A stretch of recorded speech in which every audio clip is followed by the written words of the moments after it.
thanks for coming. My name is Isabel. I am the curator of Gasworks, and tonight we're delighted to present Lauren Gault, whose exhibition is above your head, really.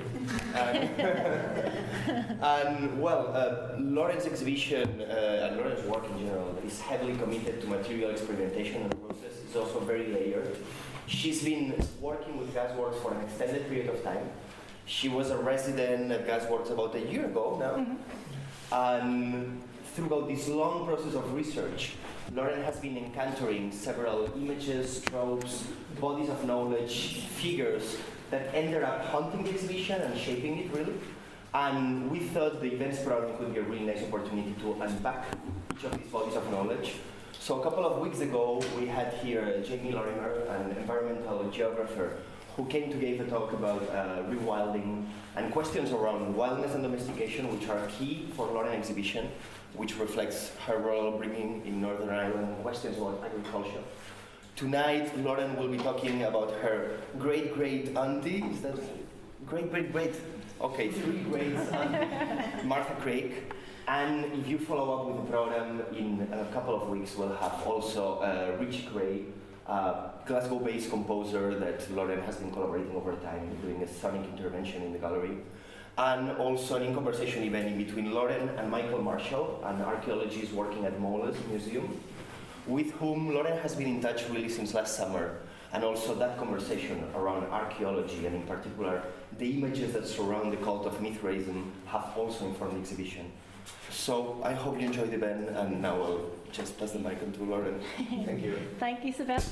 Thanks so much, everybody, for coming. It's really nice to see everybody. Can you hear me okay? Yeah. Yes, okay, great.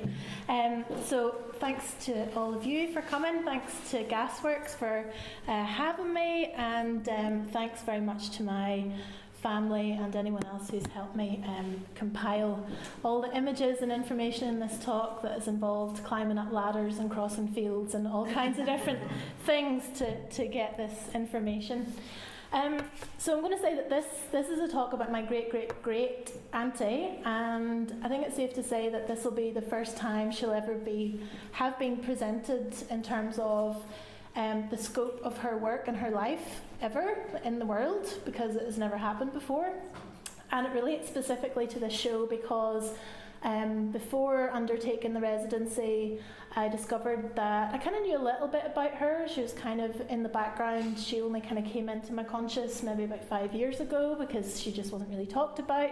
And coming down to Gasworks, I realised that there was this kind of intriguing work of hers held by the British Library called The Men of Mars, and so I wanted to investigate that a wee bit further, and actually on researching and being here, it became the seed, or one of the seeds that form the exhibition above your heads and next door.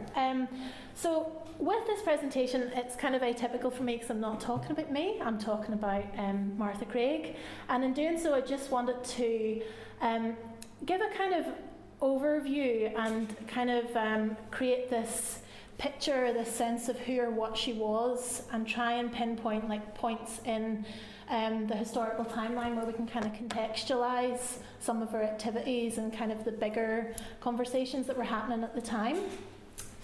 So this is her in this amazing raincoat.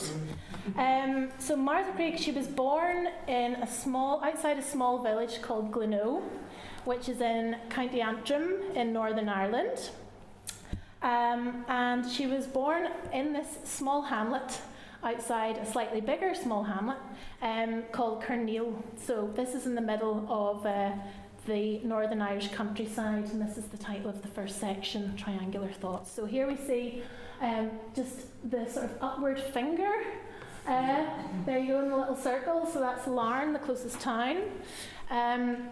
And that is Glencoe, just sort of to the bottom left-hand edge of that natural harbour. So just to give a sense of the things that informed, or the things that were feeding Martha Craig whenever she was born. She was born in 1866, and she was one of 8 children born to William Craig and Mary Nelson, and they were a long line of farmers who continue to still live there, who have worked the land in and around Glencoe for hundreds of years. And just to give you a sense of the remoteness. So every time I kind of think about where she's from in Carneal, I just kind of can't get over the fact that there's really not that much there. There's not, I mean, it was quite an isolated house. You can see where that red roof is in the middle, and then you go along to that kind of house at the bottom on that straight stretch. She was born sort of up in there, and you'll learn later that there was a great fire and nothing exists of her birthplace, but she was kind of born in the middle of the fields. So to give a sense of what that was like, I've picked out a few historic moments that happened in and around that place that she certainly would have been aware of, and her family would have definitely spoken about. So this place, Glencoe, is kind of in between, or forms a sort of triangle formation of these three other very small villages, which are Glencoe, Ballycarry and Isla-McGee. And the biggest town closest to it was called Larne, which comes from the word Laharna, which means land of the standing stones. So this is a place that had very specific political happenings, mystical happenings, socio-political things, and they all, I think, would have fed into Martha Craig's kind of internal landscape. So I think it's undeniable to say that the culture of storytelling and passing on all the kind of folklore and historical events that happened definitely would have been spoken about continuously. So, neighbouring the Craig family and in the constellations of settlements, there was Ballycarry, which you can see, which dates back to Neolithic times, and it's the site of the oldest congregation of the Presbyterian Church in Ireland. But it was also the central location for the Ulster Weaver poets who were working in the 1700s. James Orr, the most famous one of them, was writing poetry at the same time as Robert Burns, and there's some criticism to say that perhaps he was a bit better than Robert Burns, but as an Ulster Scot living in Glasgow, I'm going to stay away from that debate as far as possible. He was called the Ballycarry Bard, or the Rhyming Weaver, so this culture of storytelling, language, and kind of ordinary working people having a kind of very present, articulate kind of voice in the land was really present, and surprisingly so. So the other thing that's really worth mentioning is the Irish Rebellion that happened in 1798.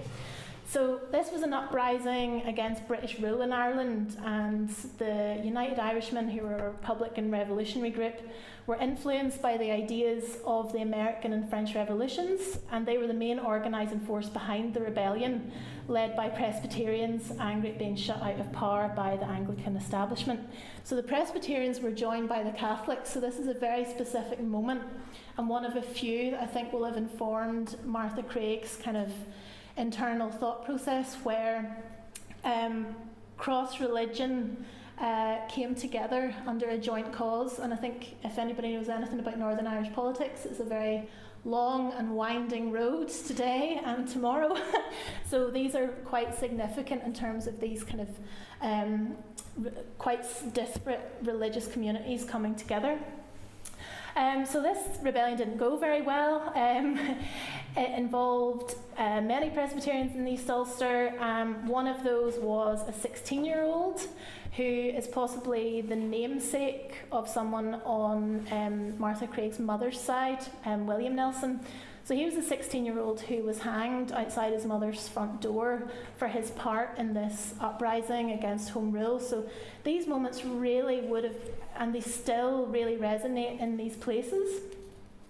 And so that was a distinct moment in Irish history, and one of the few times where these cross-religious groups worked together in an alliance. And we can see, as I talk on, that Martha's political stance, that she maintained this position even though the area surrounding her homestead and where she was from was swaying much more back towards the more unionist or loyalist persuasion, as we'll see in a few generations down the line. We're signing things like the Ulster Covenant, who were kind of saying the opposite. So again, the long and winding road of Northern Irish politics. So also worth noting, this is Glencoe, as you can see, is, you will have saw on the map earlier, there's a little hamlet called Isla-McGee. within walking distance of Martha Craig's homestead. So it was a small hamlet, and it was the site of the last and one of only 3 witch trials that happened in Ireland. So in 1711 there were 8 women who were found guilty of bewitching the young Mary Dunbar, and it's only now that they are being considered for pardon. So sorry, I've forgotten. Here's some images. And yeah, there's a funny headline which I'll jump to in a second. So I remember my granny telling me about this witch trial. So these things and these sort of a sense of activism, but also mysticism and the kind of magical and the kind of maybe distrust of women were things that were really active and live and real in Martha Craig's world. This is an image of the ill-fated rebellion. And of course, the other biggest event to colour like any Northern Irish citizens' psychology was of course the potato famine, which happened between 1845 to 1849 or 50. So the famine ended really just around about 17 years before Martha was born. So meaning that the loss and devastation caused by the failure of the potato crop that the whole country really survived on would have been in living memory of Martha's parents and grandparents. So this really was, as you will undoubtedly have heard, a national disaster that affected Northern Ireland as well as Southern. It caused the population to drop by 20% and resulted in over 1 million deaths. And you can see from this map, even though there were some areas that you can see a population rise, that was due to the population moving towards the bigger cities like Dublin, Belfast and Cork to try and reach aid. So it's also worth noting, and just as a thought as I was making this talk, that after I visited the museum of the famine in the epicentre of the worst hit area, which was in Skibbereen in County Cork, the museum consisted of no objects. All that was there essentially were written account and voice, because at the time anything associated with the famine, like homesteads, tools, any equipment, clothing, everything kind of either rotted into the ground, disappeared, or was destroyed or sold. So as such the most significant moment in Irish history, there's nothing really that remains of that time. And so what I feel has happened is that it's very much like the mythology and kind of folklore and mysticism that inhabits the land. This is a moment also that kind of remains and persists as this spectral presence without material. So I think it's pretty safe to say, or pretty safe for me to presume as someone being from there, that the focus on language, stories and the power of the local and an active belief in both the religious, the mystic and a hunger for social reform and equality and education all must have had some role in shaping Martha Craig's young mind and things that must have really embedded or resided in her psychology. This is an image of the witch trial. Also, just to say in terms of the enduring power of these events, this is a headline about the Isla McGee witch trial, which was from a newspaper in 2015. So Isla McGee witch's plan sparks devil worship outbursts. So this is something that is still ongoing in 2015. So you can imagine at the time the kind of the feeling around women and trust, and especially women who were doing things maybe a bit out with the norm. So it all kind of started from Martha Craig whenever she was about 10 years old. This is 1876, so it's a long time ago. I still have to keep telling myself 1876. That's a long time ago. She had access to her grandfather's book collection. So they lived, her and her 7 siblings, in the family farmhouse. So they didn't have a huge amount of money. There was 7 of them. Their daddy was a farmer, as you can maybe tell. This is William. You can tell from the size of his hands. Also in this image again, hands like spades, absolutely a farmer. And sitting to his left is the young Martha Craig staring out at us just now. So her grandfather was a keen reader.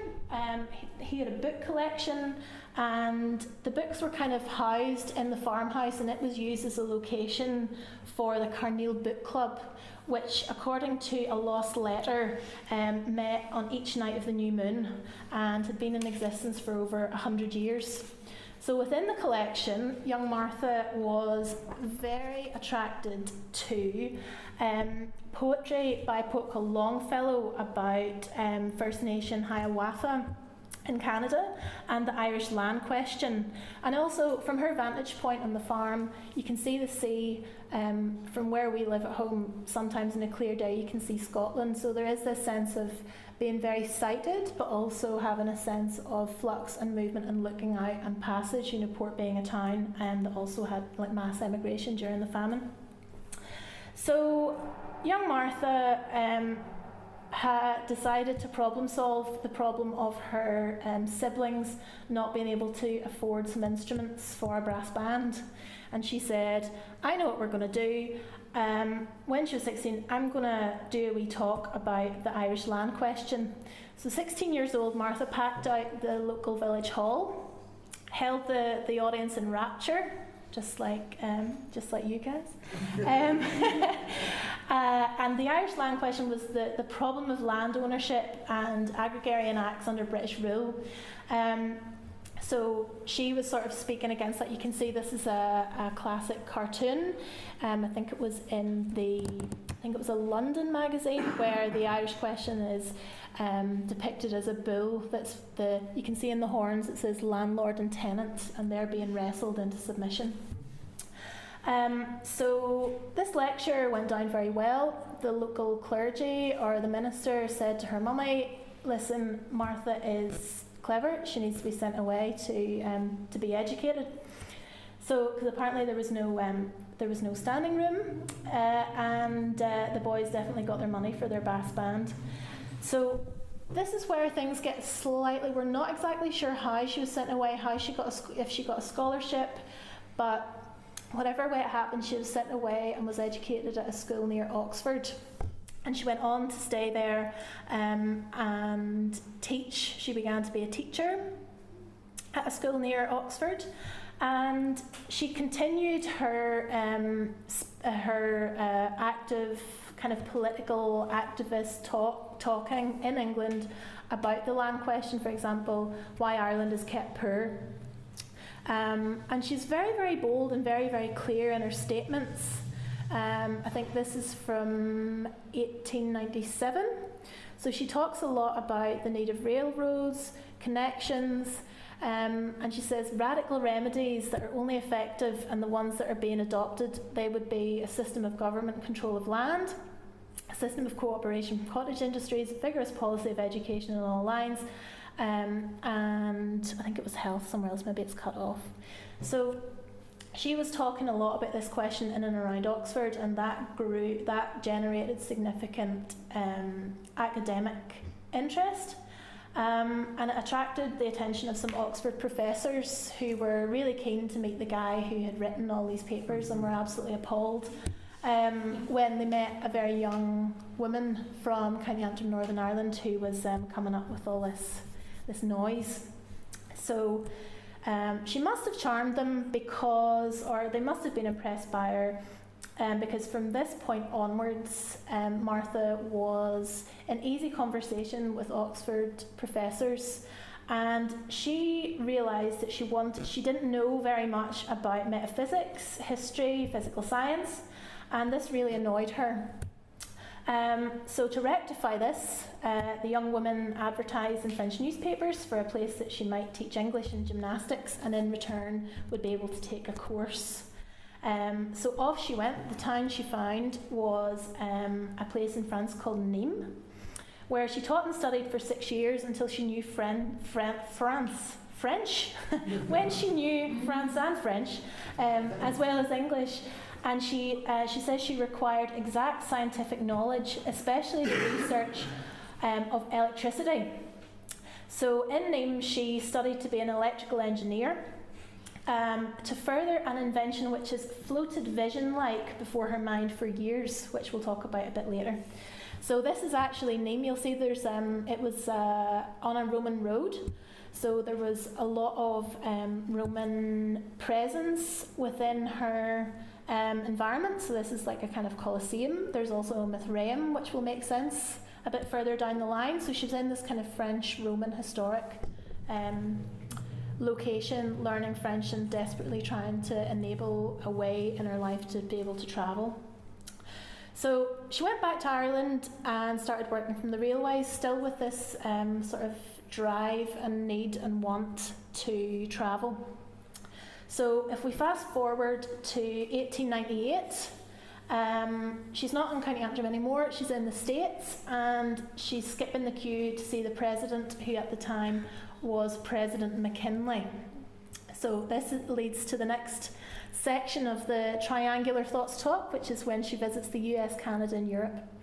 So this is President McKinley, and he was particularly interested in Martha because he wanted to trace some of his Irish ancestors. So this is an article that appeared in the World Sunday on March the 6th in 1808. So this is after, 1808. So she was in America for quite a while and travelled back and forth, but this cites historically when she met the president. So that is young Martha in the middle. And I'm just going to read a few little excerpts which really give a kind of shape to what she was like. So this is her speaking. As she was going to meet the president, when the messenger beckons me, I followed them through a room filled with men and women with a worried look. They were waiting to see the president, and they did not attempt to conceal their surprise at my success in getting to see him while he was with his cabinet. The president rose to greet me as I entered and introduced me to the gentleman sitting at his door. So I think that's a really nice moment where everybody's very offended and upset that she's getting to skip the queue and see the president. And she says he describes her as a brisk and businesslike little woman, about 30 years old, thoroughly convinced that even though there are 60 minutes to every hour, tiny type in a very large broadsheet on an A4 sheet. Miss Craig is a brisk and businesslike little woman, about 30 years old, thoroughly convinced that though there are 60 minutes in every hour, there is not 1 minute that she can afford to waste when she is awake. She has come to America to lecture about Ireland, and she has brought utopian views with her to illustrate what she has to say. That's another bit. There's also a section, which I have lost, where they describe the outfit which you can see. So she's wearing an outfit that she designed herself with complete disregard for the fashion of the time. And I don't think we can see here, but the president describes how she had over 20 separate pockets in it for all her stuff for exploring. She also makes an interesting statement that she says about this person called Maud Gonne. I don't want to say a word against the methods of Maud Gonne. She's my friend and I have a great admiration in her ability.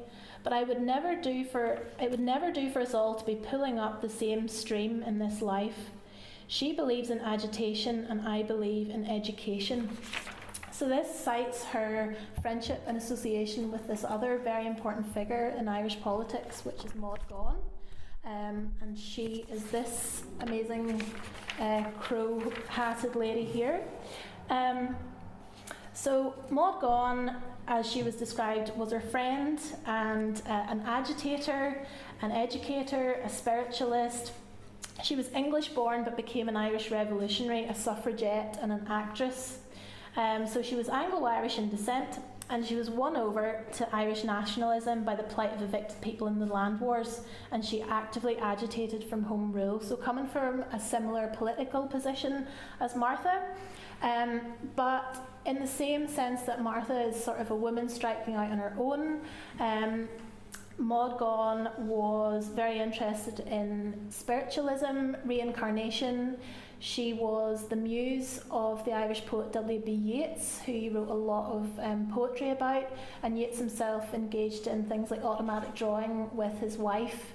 So this kind of alludes to this thread of like the mystic or the metaphysical alongside the very practical, exploratory, very upfront, brisk woman. So we're starting to see the kind of layers of the character that evolves into the shape of Martha Craig.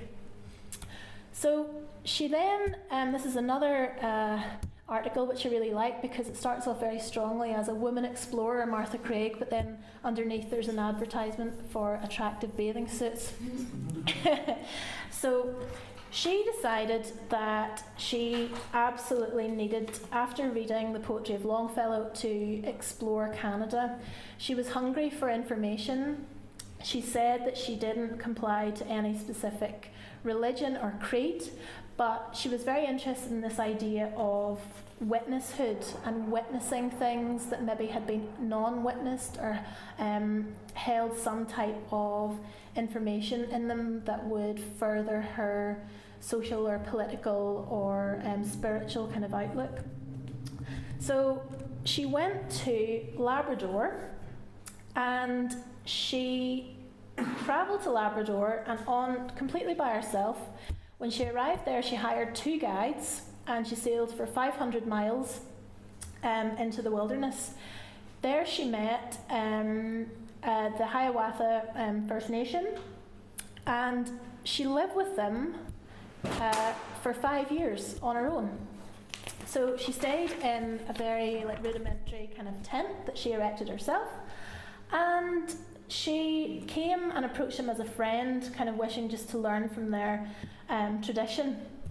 So this is to say that prior to Martha's arrival, the Indigenous people had and were still suffering, because by the time Martha had arrived, the communities, they were developed into societies that had sustainable economies and sophisticated political systems, complex spiritual beliefs, rich, vibrant cultures, but they were still mistrusted and mistreated. And Martha, she decided that she believed that they were incredibly sophisticated and an interesting group of people that hadn't maybe had anything positive written about them, so she went and lived with them. And she describes a conversation between herself and the guides. So this was written, I think, in 1905. So she says, "Things animate and inanimate move in circles. In their course, they change their identity from time to time, but each change is only a step on the journey back. I go back to nature because that is where I came from. That is where we all came from. We are all on we are all on the way back, but at different stages of the journey. I go alone? Yes. Why not? From frequent experiences, I have never had occasion to be afraid of the Indians. Not only has their conduct toward me been kind and polite, but they have proved themselves to be devoted and loyal friends. Instinctively, these children of nature feel that I confer on them the greatest honour that one human can bestow upon another, namely that of trust and confidence." So she really took herself into that environment in the wilderness for 5 years with very little belongings, putting herself in danger. She describes, "Have you no fear to go into the journeying into the woods?" And looking up at the face of her tribe, she said, "No, I trust you, and I would go anywhere with an Indian chieftain." And she also describes her sort of setup in her tent. So she says, "My little tent of balloon silk was not only a covering to protect me from the dew, my balsam couch made my slumbers refreshing, and the campfire with its glowing circle of light was my home. I've often seen the gleaming eyes of wolves as they glared at me from the outer edge. They would sit and stare, then gape and move restlessly about, but they dared not enter the circle of light." So it was kind of strange that I was making kind of wolf dogs and referencing all these kind of domestic, non-domestic things, and she had like real life encounters with them.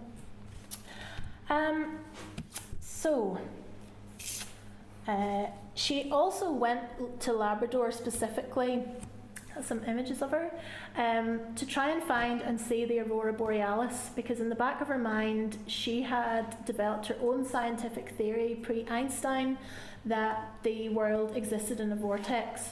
She also was very deliberate and active in speaking about the mistreatment of the people that she had lived with, the complexity of their cultures, and they had crowned her a princess. So this image of her wearing this attire was something that was gifted to her and that she wore while she was there, and she delivered a speech to a hall wearing this in an act of kind of solidarity with the people that she lived with and trusted and loved for the past 5 years. This is an image of her on top of a mountain in Labrador. She often went up to high heights to try and see the aurora borealis. That is some images she took. On the right are some fishermen. So this kind of moves on to this kind of post-exploratory move into metaphysics and having to see this aurora borealis to try and give leverage and give proof to this theory that she had absolutely believed in and developed herself. So she one night was lucky enough to see the aurora borealis, and she describes it in this amazing way. She says, "This terrestrial music had died away, and a wave of brilliant rose light flashed upwards above the crimson. Higher and higher rose these successive waves of colour, and crimson fading into pale rose and amethyst shot with exquisite tints of pale green and purple. This uprising of successive waves continued until the aurora stretched from east to west and reached from the earth to the zenith. Then, from the outer edge of the dark disk, flashed a myriad sword of fire, piercing the radiant waves of colour. They rose above them in glittering tongues of flame. Their upward flashing was accompanied by a continuous crackling sound which resembled somewhat an electrical storm. I waited on the lonely plateau till the light of the aurora had faded. Only a few hours I had stood there, but in that short space of time I had seen an unmistakable proof that the planet on which we live is in the centre of a vortex." So we were a wee bit sceptical. We were like, does the aurora borealis have sound? You know, is this kind of quite a kind of rose quartz, aurora borealis glasses tinted view of this phenomena? But it does actually make a sound, which is a crackle, which are charged particles colliding through a magnetic field to create a type of radio signal. And so these low frequency receivers create what's called as a dawn chorus, so this mix between like a radio signal, a crackle, and a kind of bird-like sound. So that was very much accurate in terms of her description. And so, fast forwarding slightly in linear time, this witnesshood, this word that she keeps referring back to, led her to write and present her manifesto. So the first principle is the manifesto, the vortex theory of creation. So this was Martha Craig describing how the world was created, and where the world sits in relation to energy, electricity, and how we are at the centre of the vortex, a vortex. So this is pre-Einstein's theory of relativity, which I think came to the fore in 1915. So this was in 1907 or 1908. And I think with this manifesto, I was really worried it was going to be an extremely, dry is the wrong word, because dry in science, that's unfair, but I thought initially it would be a very factual, evidence-based document, when actually what it is kind of poetic meandering through her thought process, how she thought it related to spirituality, religion, and how she describes her position. So she says, "I left the remote hamlet amongst the Irish hills where I was born, and I went out into a strange world of which I knew nothing, but the world could not hurt me much because I was not attached to anything it could give." So within this presentation that she delivered, and I'll speak more about this, as the first woman ever to lecture at the University of Salamanca, with this paper, she almost like creates a shape or a shape to think in surrounding where we came from, what things exist of, and what that means in a scientific, spiritual, metaphysical capacity. So it kind of feels like it was quite a radical but concise text that kind of doesn't fit nicely within any of those categories, but somehow was very was received very highly by scientific communities. So before I return to that, she also wrote some even more radical sounding texts, as you can maybe tell from these titles. So Don't Die, Vibrate Away, Girl's Weird Story of Reincarnation, Some Triangular Thoughts, and Some That Are Square. So this was in the New York Times in 1906, and she says it's a crime to die, basically. So, don't die, vibrate away, says Miss Craig. The world will be all right. Will be all right when folks learn about electrons. Some triangular thoughts and some that are square. Speaker at Martha Washington gets hearers confused. So she travelled and lectured in a number of locations in New York. One of them was this place, the Lockwood Academy, where she delivered her Crime to Die lecture, which was based on, which is a kind of another version of the article that you just saw.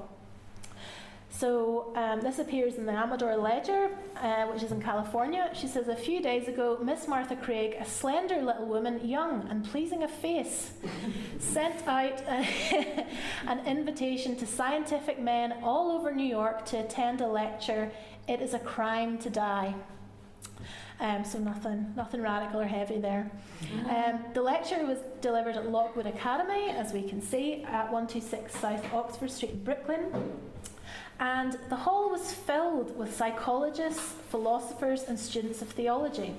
The young woman unfolded to them a remarkable theory. She declared that all life is a vibration. And through this vibration, she said, it's possible to separate the soul from the body or to live continuously. Therefore, she argued, it's a crime to die of disease or old age, that her statements caused the utmost amazement among the students of the occult as well as scientific men goes without saying. Professor A.J. McKinley Cattell, the head of the chair of psychology at the Columbia University, expressed the opinion that her beliefs were, to say at least, remarkable. So, I'm going to go back to that. So I'm going to come back to him. But basically, what she was saying was she was talking a lot. She was talking about the ability for the soul consisting of a vibratory force that was capable of leaving the material body. So basically what she was talking about was a type of astral travelling which she spoke about being able to achieve. She says that it is within her power to separate her soul from her body. And at these times she succeeded in visiting another world. Just what this world was, she said she did not know. She was of the opinion, however, that it was the planet Mars. But for the fact that scientific leading men of the century have taken up Miss Craig, the statements she has made might seem absurd. But she is in no sense a woman of the type that might be expected of one to make such assertions. She has had a thorough education. During all this time, she was endeavouring to accomplish one end. She was trying to fathom what Spencer, Darwin and Schopenhauer spent their lives contemplating. She wanted to know why human beings were put on this earth, whether they were bound, and what the ultimate aim in life was. So she talks about her journeying through space and time to access other types of life, people in different geographical locations. And again, it's this kind of unwillingness to be sighted or located anywhere specific. And as the person in the article said, this kind of sounds like the talk of a mad woman, but she's very scientific and has a thorough education. So there's a kind of uncertainty about where to locate her in terms of science, mysticism, and if one compromises the other. She says it's a crime to die, but you wish to know all I mean by saying it's a crime to die simply because of this. It's within the power of us all to pass out of our own volition, painlessly and without fear. It's the old story of mind over matter. It's explained by natural laws. Everything is a vibration. Your body is a low level of vibration, and so up to the highest plane of vibration are the cosmic forces. So this kind of discussion is astral projection, which is a term to describe an intentional out-of-body experience, or OBE. And it's kind of could be induced through various hallucinogenic or hypnotic means, or very kind of extreme kind of dreamlike state, or as Van Morrison in Astral Weeks describes it, in the slipstream between the viaducts of your dream, which I think is the best description. So I just want to sit this kind of text that she described as life being a vibration and things being a crime to die against a contemporary text by Manuel de Landa, who's the author of, is it 5,000 Years of Nonlinear History? Yeah. So he wrote a series of essays called Matter Matters, and this one is called Singing in Unison. And so he says, some of the most interesting material phenomena occur at critical points of intensity. The familiar sequence of states of matter, gas, liquid, solid, illustrates in its own humble way the spontaneous micro-architectural changes that matter undergoes at these critical points. These sequence of so-called phase transitions exemplify matter's capacities for autonomous change, capacities that may lay dormant as long as a critical point is not reached. So he's kind of talking about moments where materials or scenarios undergo autonomous change, for example in state transitions, which I feel has got a direct relationship to the way Martha talks about things not having to be sighted, or things being open for radical change or movement or dispersal, vibration or travel. He also says in his essay, we're surrounded by material rhythms. Some of these are technological, the rhythms of radio transmitters, electrical generators, watches and clocks. Others are not. Others rely on emitting pulses of light or crickets and cicadas singing. Rhythms are not only surround us, they constitute us. The beating of our hearts, the daily cycle of sleeping and awakening, the firing of our neurons. Thus our bodies are large collections of oscillating entities existing in an environment made largely of diverse populations of other oscillating entities. And if that's not a very similar statement to what Martha Craig was saying in terms of vibration, how we're all made up of vibration and oscillation and can be connected to one another through these distinct micro-architectural movements, then I think they're basically saying the same thing, only about 100 years apart. So I also wanted to talk about her interest in electricity, and she was talking about how all bodies are constitute of a type of electricity. Especially, this is a funny article from the Dundee Courier in 1908 called Love Tested by Electricity. A new form of matrimonial proposal is foreshadowed by Miss Martha Craig, the president of the OON Union, a union of ladies interested in scientific research. The young man will no longer ask her, is your father well off, or speculate on the extent of her dowry. He will ask, what is your electrical motive? It was a description by Mr. A.E. Baines of his new invention, a kind of doctor worked by electricity, which gave rise to this interesting forecast. Mr. Baines claimed for his invention it would diagnose almost any ailment of mankind. The new machine, added Miss Craig, would also be useful in detecting positive and negative electrical conditions, an important point for those about to marry. It would always be a good thing, for instance, for a positive young woman to marry a negative young man, for then she would be sure to get her own way. Two positives could at least agree to differ, but two negatives would never marry. They would never get on. So just touching on this kind of electricity and presence in the body. So researchers at Tufts University have discovered that manipulating the electrical charge of cells can increase an organism's ability to fight infection. While the new research was on tadpole embryos, if the phenomenon holds true in humans, it could be a new way to combat disease. So thinking about this electrical doctor solver of all ills in 2015 is actually something that's maybe being talked about. It also has the potential to lead new ways of repairing injuries, even one day helping regenerate body parts. Bioelectricity is an amazing new direction in medicine that goes far beyond just infection, says Michael Levin, a professor of biology at Tufts who led the research. So remember her talking about vibration and electricity and charge and her vortex theory of creation. He says that every cell in a living body contains a tiny electric charge, defined as the difference between charge atoms on either side of the cell's membrane.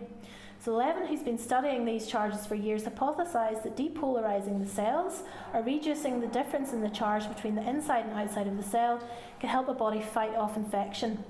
And so in the early 19th century, the nature of electricity still remained a mystery, with animating dead frogs' legs and links to Mary Shelley's Frankenstein. But more than 200 years later, all the ways that electricity acts in the human body still aren't completely understood. So it's clear, however, that electrical signals play a major role in the body's early development.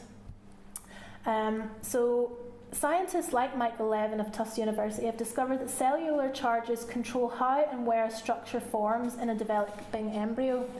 So you can see here these are two cells communicating via small electrical charges and taking instructions. It's kind of like an instructional signal.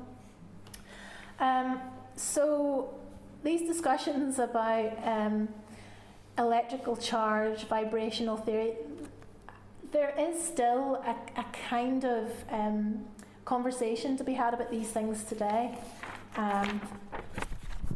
In modern science.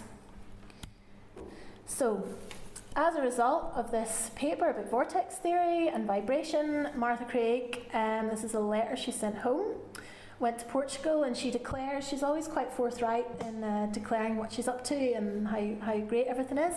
She said, "I was the first and only woman to teach in this university, one of the oldest in the world, Salamanca," which is absolutely true.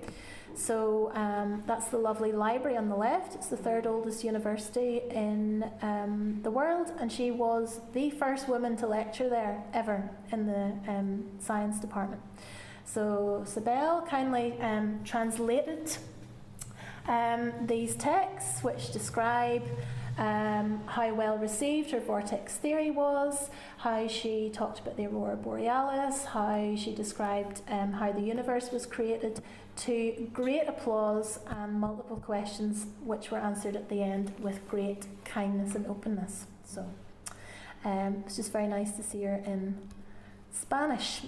So this leads me on to think about her many different iterations of self. So we've seen the scientist, the inventor, the kind of mystic, astral travel, and she actually titled herself in different ways. So her name was Martha Craig. We'll learn in a second that she wrote under the name Mithra and also Maeve Carrig when she was writing some poetry. And so the book that I was really interested in, that we talked about at the very beginning, was this novel, The Men of Mars. And I feel like all the research that I've been talking about and all the themes I've been trying to extrapolate kind of come to live within this one house, this publication. So this was held in the British Library. It's the only known copy of in the world. It was handed in 2 weeks after publication in 1907. And it was written by Martha Craig.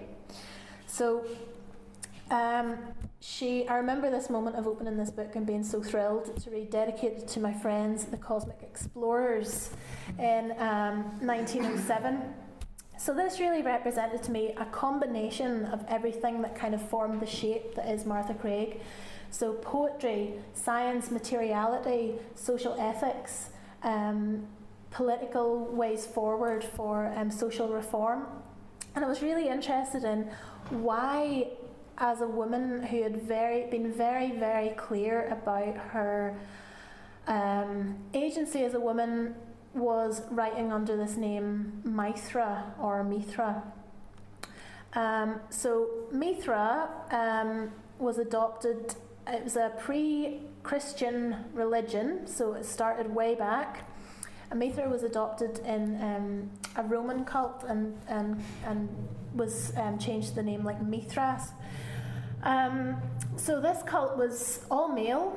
There were 7 stages of initiation, and it depicts this like Roman god Mithras, who, funnily enough, was the guardian of cattle, waters, and the in-between space. So maybe relates to her kind of astral plane in between, but was quite scary when a few years prior I was making works that were about cattle and water and in-between space. So I'd question my own astral travelling there.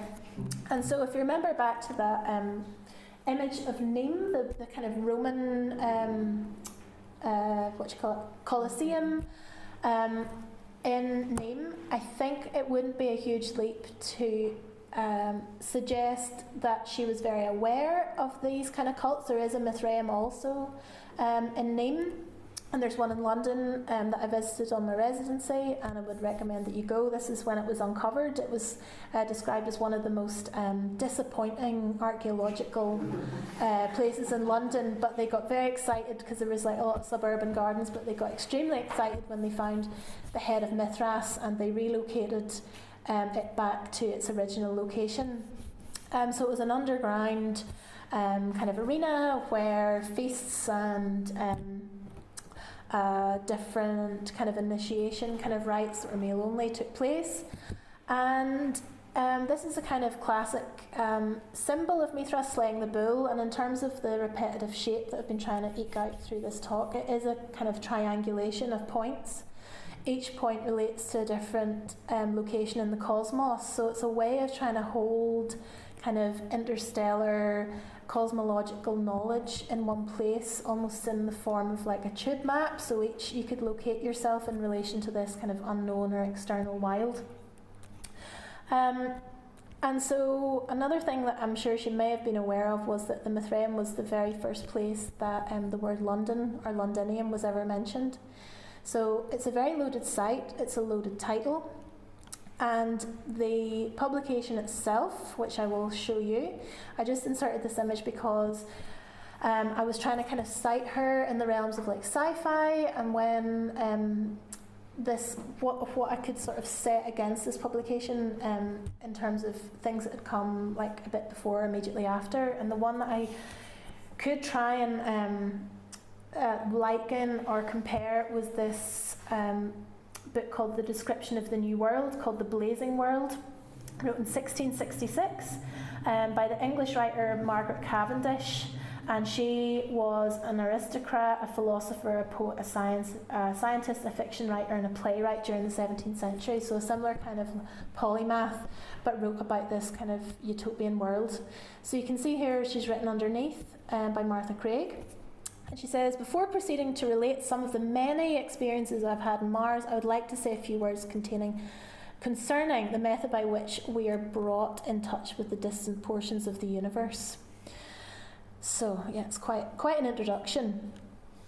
And so it's kind of like a fictive, factual, scientific, metaphysical, political, ethical derive into the cosmology of her mind in the form of this very sort of shallow book, which is kind of indescribable. And, you know, in 1907, when you have a chapter called The Men of Mars that opens, one of the most vital and satisfactory characteristics of the Martians is their absolute sincerity. And my journeying through that wonderful planet, I have not met a single hypocrite. The Martians say what they mean and mean what they say. Such is the development of the people with deceit, insincerity, or double dealing of any kind would be impossible.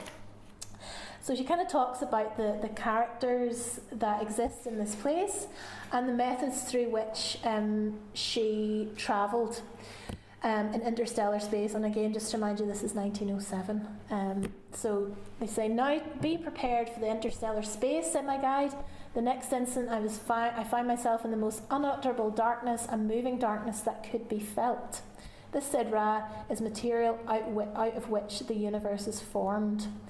So we're kind of seeing, like, maybe nods to her origin of the universe type vortex theory paper. So I just wanted to kind of give you a sense of some of the content, powers of the air. So she describes being able to immaterially travel across different locations. And as well, I was working a lot in glass and transparency and thinking a lot about how you can create form but remove the content. So it was really exciting to read her description. That was, some were transparent, others semi-transparent, and a large number were quite dense and solid looking. So this kind of mix of the tangible and intangible, I think, goes some way to try and describe what is now emerging to me as her work as a practice, rather than any one of the singular strands that she absolutely was active in her life. It has emerged to me more as a kind of very personal and a kind of singular practice, as the way I would understand it as an artist. So it ends, Ra was gone, and around me on every side spread the eternal silence and solitude of the snowy Martian mountains. The next moment I opened my eyes to the light of day in this world, to be continued. And so to try and draw all these kind of shapes and forms and lines and projections and science and molecules and vibrations and charges and aurora borealises and all of these things together, she repeated certain statements, words, and types of language that exist quite subtly throughout each strand of her work. So she was head of the ON Society. She wrote a poem called On, and the publisher that published the Men of Mars book was called On Publishing. And that description of her being a woman who didn't have enough hours in the day and was not tied to anything and said, I can do anything that a man does, and the only good woman is a woman who gets something done. There's this kind of, and even her theory concerning the vortex, where things aren't collapsed onto the earth, they're pushing upwards. So this kind of theme of propulsion and trying to see things in order to think them, which is a phrase that Philip Bridle in his book, I think it's The Dark Future, described when he describes going to try and find the internet. He needs to see it in order to think it. And I think that's a really useful statement in trying to unpick or grapple or hold the shape of Martha Craig and this idea of on and propulsion. And so this is where the story kind of takes a different turn. This is now on the brink of World War I. And I don't know if you remember, she had this floating design in front of her mind. She was studying electrical engineering. So it was actually a way to construct dirigibles and minimise the danger of explosions. So she's informing engineers of her design because she's worried because of her position in Europe that it'll get into the wrong hands. So I think this was in March 1914, and I believe the war broke out in June. So at the time she was in occupied France, and she was sending letters home from her travels across Europe. She describes herself here as an astronomer. She also wrote a play, just because, The Kaiser's Last Hope. And this is where we're not exactly sure. We know that she became a nurse in World War II. She travelled extensively throughout Europe. I think the last written site that we have from her was in Budapest, and at this point she was pushing 60. She had been travelling around lecturing a lot of scientific and academic institutions, and I think at this point she was suffering from shell shock as a result of the war and had to be sent home. So on return home, again, she's not a woman who wanted to be located, and she refused to live in the farmhouse anymore, so she stayed outside in like some outbuildings, because, you know, that was it. And then her home burnt down. So this was, I remember being told about this fire that kind of ripped through the ancestral home.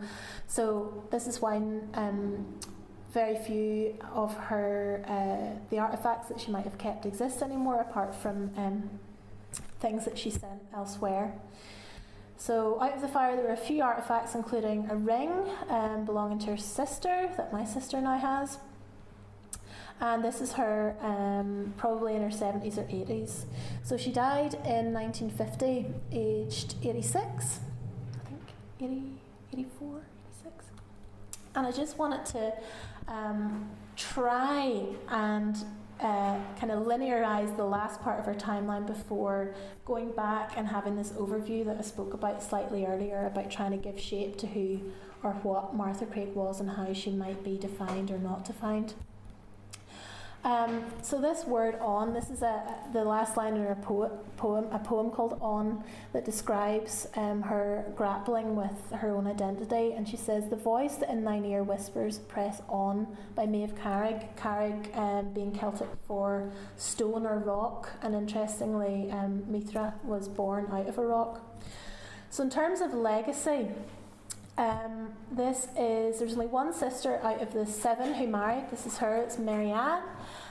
So that's my great-great-grandmother, and top left is my great-grandmother. So they continued to farm in the area. You can see an incredible photobomb in the form of a wee boy on the right-hand side, which is incredible.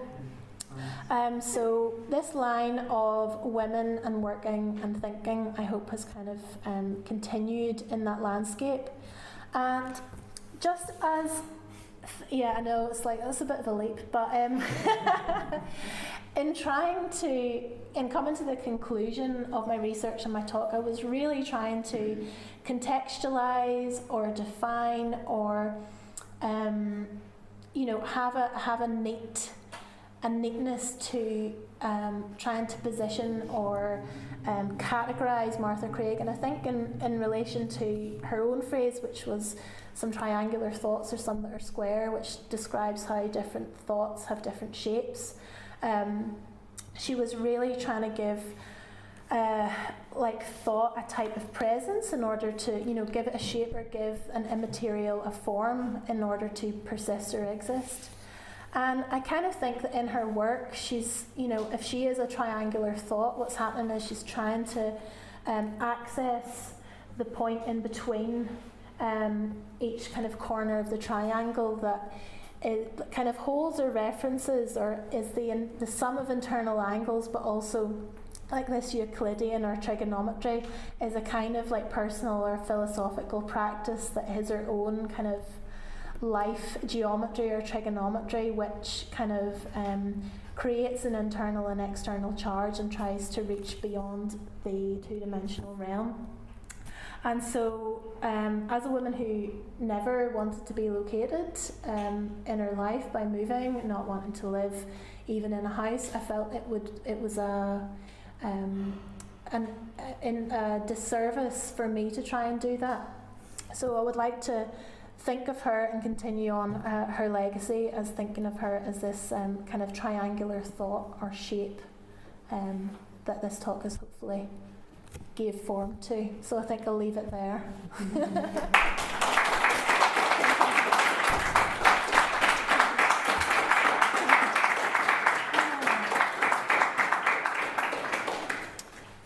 So yeah, I think Joel was saying we really went places in that talk. So I hope it's trying to make a very varied life to evoke the range, but also describe the kind of the breadth of her activity. So if you have any questions or comments. Seriously, really enjoyed it. Yeah, and it's really your great grandmother, extremely inspiring. Yeah. Very, very inspiring, and I love the show, absolutely. I mean, really, I don't have any words. Oh, Thank you. Can I ask how she was passed down through your family? Like, where's this come? It's like quite a lot of members of her family today still live. How did her stories come through, and how did you grow up knowing about Martha? I didn't really. I knew I think in kind of classic Northern Irish family style, we talk a lot about things that maybe aren't necessarily that important, including the weather. And there was like bits and pieces, including, my gran. I loved like looking at all her jewellery, and she always said, that came out of the fire, and that there was all these kind of little things. And I think it was a few Christmases ago where I think it was my dad just piped up, oh yeah, that was Mary Ann Craig, yeah, that was she was at the Sorbonne, and I'm like, what? So then it kind of slowly comes out, and there's one member of her family who's quite interested in history and had kind of a box of her stuff and letters. So myself and my sister, who's here, I think we've tried to, it's quite scary thinking, well actually we're the two people that are one of very few people who've actually put all this together in a way that's really kind of uncovers how remarkable she was, and I think it's slowly just coming out. But it was a real task just to get everything together, just because of the number of locations that she travelled to and the different strands to all her practice. But yeah, I think she's been talked about a bit more now, hopefully, around the dinner table.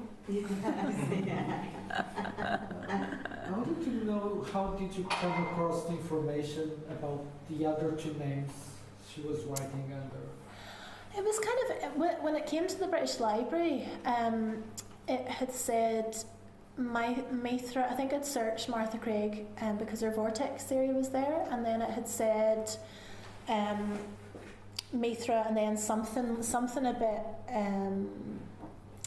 uncertain, like Martha Craig, and I thought, I to be honest wasn't sure, because I thought, did she write a sci-fi Men of Martin? And then the more I read of her research, and when I got my hands on the book and I could identify her writing, her handwriting, and the way that she wrote and the types of things that she had written about, I kind of was very, very sure that it was affiliated to her. The poetry book, I think it was a local historian who discovered that Maeve Carrig was her name. It's a sort of Celtic version of Martha Craig, but I mean, these are kind of things that just rely on things being archived and someone knowing something about something, so I've no idea what remains to be unearthed, because there certainly are quite big gaps. Like how, we think she was maybe paid by some magazines to write and research, but in terms of the financial side of things, we have no idea. And especially just, as a woman on her own, unmarried, not without, a huge amount of income, it's quite, and especially at that time, because I think women were taking up more roles within teaching and science, and actually I found that the guy who said that her work was remarkable, Mr. Cattell, was the same man who was appalled by the increase of women and spinsters of their own means. So it's kind of remarkable that she was covered in national press, including like the New York Times, for example. So it's really through her own talent that I was able to find her in print. Yeah. Do you have any ideas about why she might have decided to write the novel under a pen name? I mean, I imagine without having like hard evidence, like a letter is difficult to I was thinking about that, and I was like, because it seemed odd that it was a male name, but I began, whenever I found out there was a Mithraeum in name where she had studied, and I suppose maybe the type of deity that Mithra was kind of pre-Mithraism and during Mithraism is this kind of guardian of like landscape and people and cattle. My question But I was don't know. less why Mithra and why writing it under a pen name rather than. I don't know, because I wondered, generally you would use a pen name as a way to kind of disguise something that you felt was a bit dodgy. And she doesn't strike me as the woman who was scared. I mean, she was saying like crazy things to people very publicly in full rooms. So I didn't think that concealment was her motive. So whether it was maybe having whether other people informed maybe the content, or maybe she wanted to publish it, or maybe it was meant to be part of a series that were written by different deities, I don't know. It's really up for question, but it's a good one because it's one of the many I don't know the answer to. Which is a good question in a talk. The only other question I have is just like, where will you take this next? Because it would be amazing to have this online now that you and your sister are some of the authorities on this. I was thinking reprinting. Yeah. Well, when I did initially access the publication and I was trying to track down the publisher, like on publishing, and this was before I kind of built the picture. The address was in Bloomsbury Square. Oh. And so he was like, oh, I wonder if it's associated, that's and we did some research and trying to find the publisher, and he suggested it was possibly self-published or a smaller publishing house that was absorbed into a bigger organisation. And he at the time said, was I was giving it the elevator pitch as a means to try and, get him to look up some stuff. And he was like, oh, this is quite interesting, I should tell the curators of blah, blah, blah. So this was a real task in trying to get everything in one place, and I feel like I've only really tried to articulate the very surface of it. So I think, I think it's a bit of a fine-tooth comb moment, because even researching the man who asked her the question or made the comment, I've actually got a brilliant quote. He said, he describes female teachers are descending in hordes, and the cost of every teacher must be added one unborn child, because so even just understanding like the dynamic that she occupied, and therefore what, like getting a comment in press from him as the embodiment of what he hates is an interesting. There's so many like points of interest. So I think it's a whole research project, but. And travelling, you should need to try. Go to the places. And So how long have you been researching, like your? in probably in earnest since about last year, but only in dribs and drabs, Yeah, and my sister and I, we went to our relative's house who has the box, just a box. It's like a tax return. It's like boxes of, letters, and we're all trying to like, oh, what's this and what's that? And then my sister was up in the attic, and I feel like actually in answer to that question, probably just now. I've been really getting into it. But it'd be interesting to try and bring in other pots of knowledge that could add muscle, or add muscle to understanding the type of muscle that she herself was flexing, just in terms of like women in politics, women in spiritualism, women in science, women, because that's such a huge arena that I feel it needs other brains and specialisms to add to the triangular shape. And I was just wondering the fact that it's so unusual for witch trials in Ireland, and the proximity where she lived like 100 something years later, I think, was it? Did you say it was in 17? It was in 1711, I think. And did she talk to that history? Like, did she, speak about, have you any like of her? Did she kind of talk to that? Or does she reference that in her own? She's never. There was no reference explicitly within her writing that I could find. She describes how her evenings were spent specifically storytelling, and I know that like I heard about it as a child from my grandmother, who I made the connection kind of myself in thinking about a sense of place, and if I knew about it, it's not a huge leap to think that she did. It was such a national event at the time, and I think what she maybe did speak to was this continual push for trust in women, and I think there's a really great quote just at the end of this, saying that I intend to lecture from the Atlantic to the Pacific, said Miss Craig, then I should like to go to the Klondikes to see what it's like. I am not afraid to go anywhere a man will go. And I think she maybe spoke to it through her insistence and persistence, for me anyway, because I mean, I think there are other like myths and legends in and around the land that even I know of that, you know, requires, you know, a woman can't do a certain thing in a certain day, or, you know, your cows will go dry. You know, it's still a live thing, and you can still see in 2015 people are getting, it's still there. So I would have loved to have known her opinion on it, because I'm sure she was pretty witchy. Shared agency. Yeah, like, yeah. It's really interesting that, being so close to that, like geographically. It's really interesting. Yeah.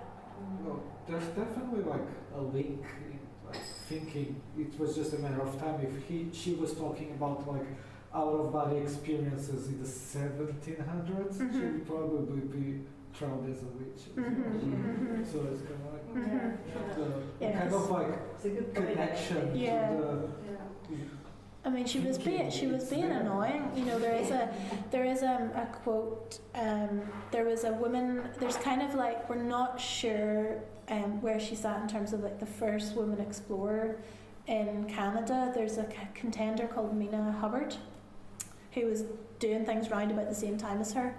And there's this. I found it quite hilarious. She was staying near, or on the property, or she was writing for a magazine and staying near the property of this kind of philanthropist who was like giving money to the Hudson Bay Company and that kind of thing. And Mina was aware, and he was like, I saw Martha Craig's article, and I have to say that William said that he gave her a check just to further exploration, but he said to get rid of her. So so whether there was a bit of sour grapes or whatever, but you know, she would have been like, you know, as your man, the man scared of like educated women, like they were just annoying, you know, this is not, go home, you know. So she didn't care. She just really did not care. With her 20 pocket outfit and her, you know, astral plane traveling. It's just, yep. Yeah. So I mean, even if I thought that today, I wouldn't say it. And there she was, in front of an audience that was predominantly men and men of science. So, yeah.